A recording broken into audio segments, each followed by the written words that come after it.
kung wala ka rin namang magandang sasabihin or wala ka rin namang may tulong, huwag mo nang pagalitan, huwag mo nang insultuhin.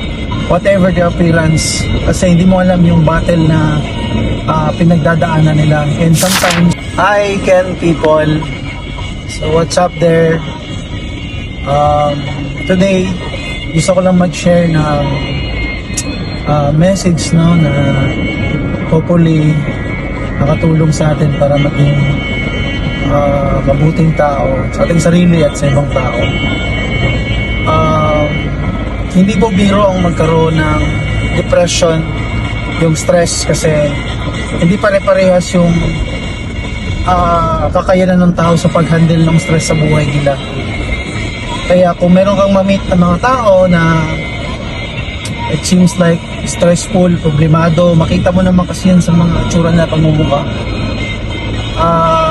Kung wala ka rin namang magandang sasabihin or wala ka rin namang may tulong, huwag mo nang pagalitan, huwag mo nang insultuhin. Whatever the appearance, kasi hindi mo alam yung battle na pinagdadaanan nila. And sometimes, at karamihan, no, pinakamahirap na mga battles yung laban na hindi mo pwedeng sabihin sa iba, hindi mo pwedeng ikwento sa kahit kanino. Ikaw lang yung nakakaalam sa battle na yan. So, para sa lahat, no, again, kung wala ka namang sabing maganda at may tutulong dun sa tao, huwag mo na lang insultuhin, huwag mo na lang saktan. Bless and love, everyone.